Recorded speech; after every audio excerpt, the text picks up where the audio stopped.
Ce jour est dédié pour une bonne aliyah en Israël de Shaul Shekli et Kamuna Bat-Yolande. La question de Yoni. Rav, je voulais savoir en fait ce qui est marqué dans la Torah, qu'on est à l'image d'Hachem. Qu'est-ce que ça voulait représenter de dire qu'on est à l'image d'Hachem? Est-ce dire qu'on a une partie de Dieu en nous, mais que Dieu nous blesse? Ça veut dire qu'on se considère comme des mini-dieux, Chasvé Shalom. Je voulais savoir vraiment qu'est-ce que ça représentait d'être à l'image d'Hachem, qu'est-ce que ça voulait dire. Ok, petite erreur. Pas des mini-dieux, Chasvé Shalom, des maxi-dieux, Baruch Hashem. On n'est pas des mini-dieux, on est des maxi-dieux. Tu m'entends bien?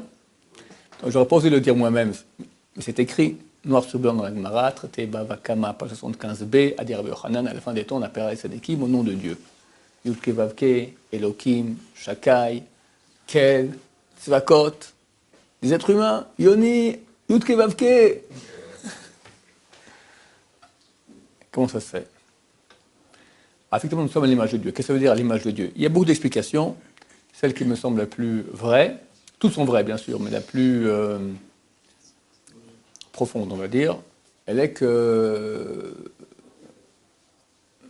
deux choses. Premièrement, Hachem n'agit pas dans ce monde de façon directe.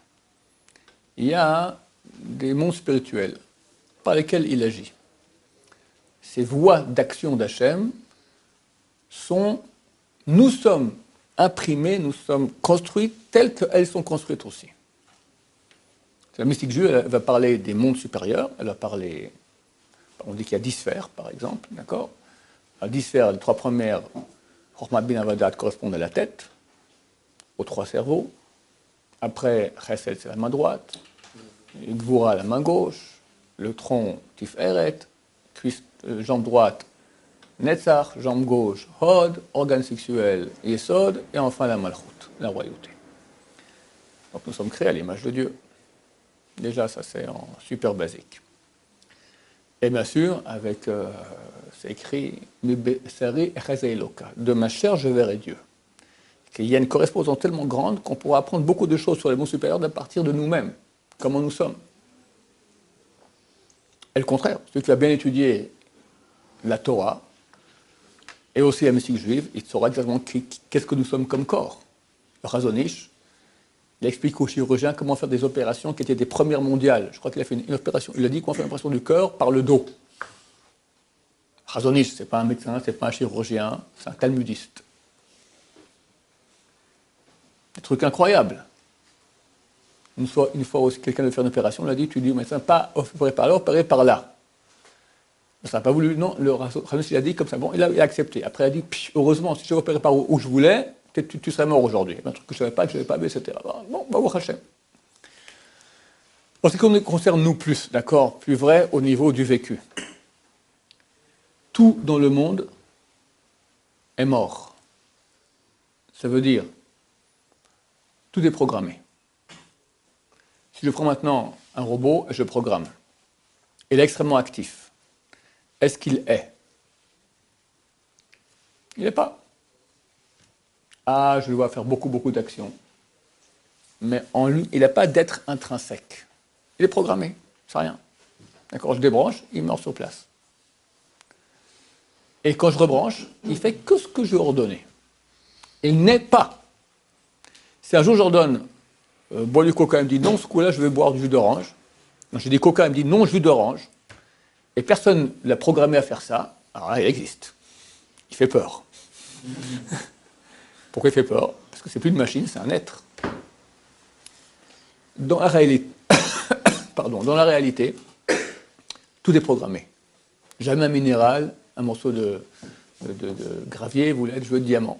Ben, mon cher ami, gravier tu resteras.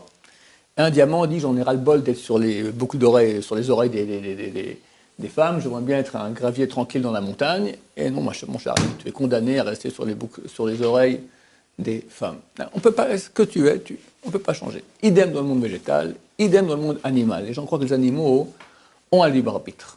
Absolument pas. Quand ils décident en fonction d'un programme, d'une programmation naturelle, qui est très très simple, qui est fuir la souffrance et rechercher le plaisir. C'est tout. C'est très très simple comme échelle de valeur.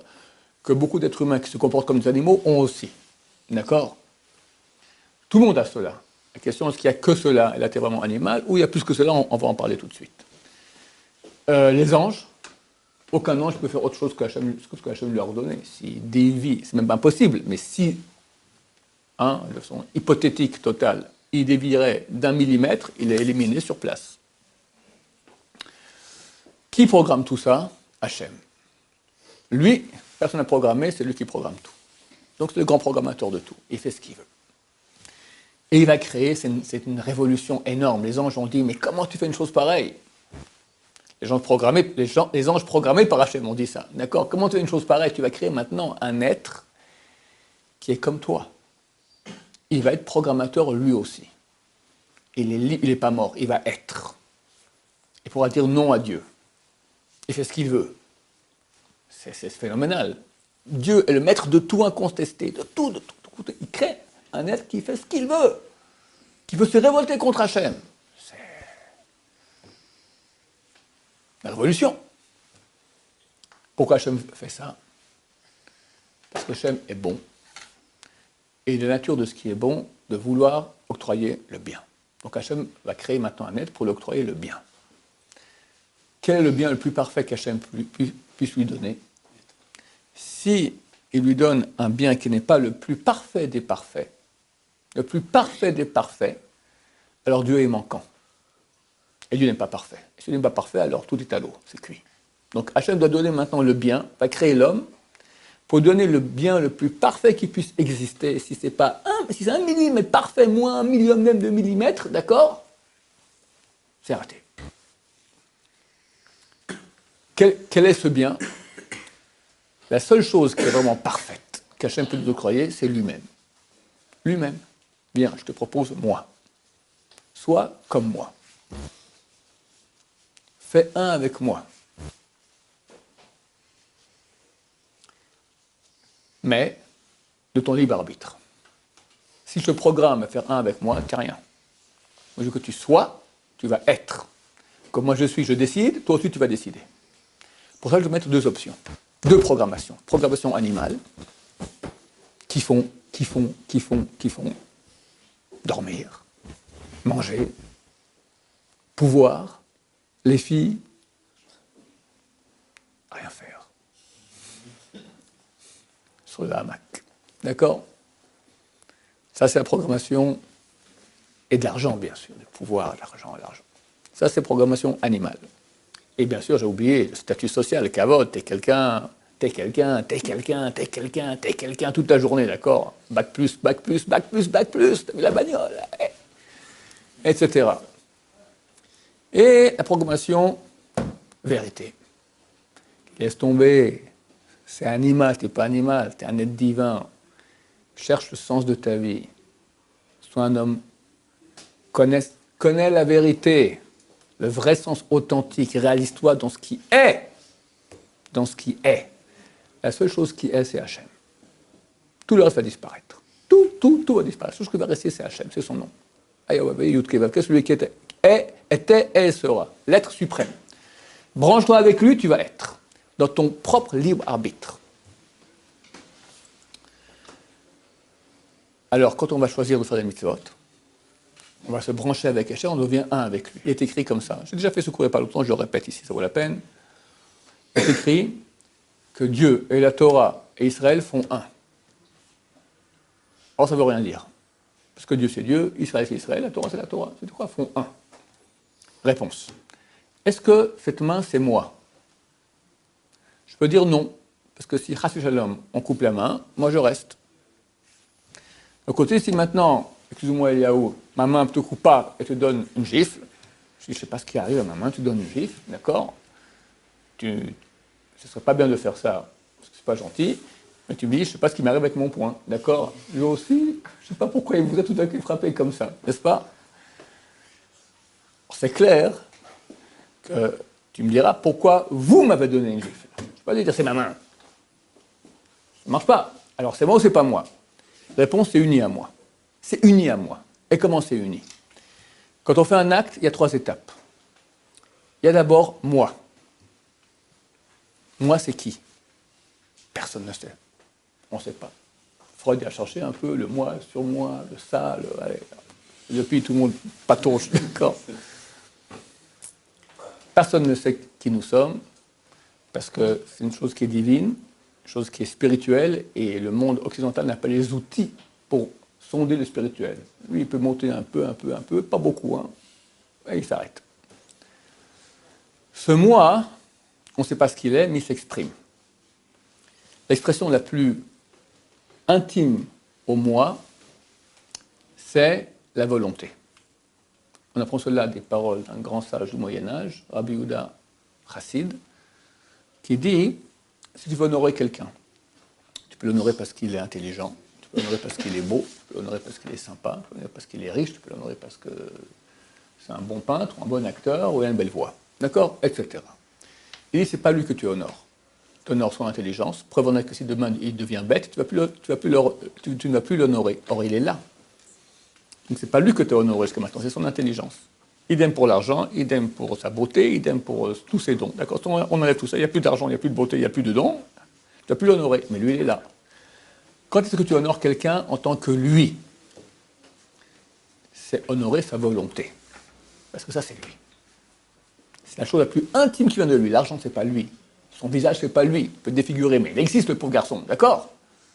Alors, c'est qui lui? La chose la plus... L'expression la plus proche de lui, c'est sa volonté. Notre volonté à nous, elle vient du bidule machin, qui c'est nous, je sais pas, le je, le ça, le moi, ce que tu veux, d'accord? Ça descend dans le cerveau. Le cerveau, c'est des neurones, c'est toutes des ramifications, ça vient de penser. Tu vois des mots.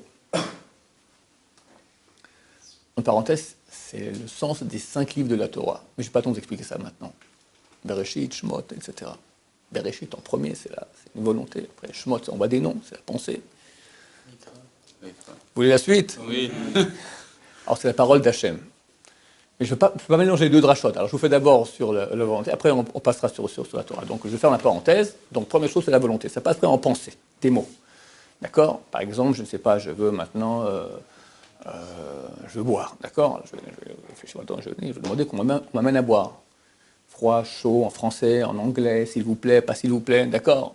D'accord? Il y a une pensée. Qu'est-ce que je dois faire? Ou j'ai un verre maintenant devant moi, qu'est-ce que je dois faire? Il y a une pensée.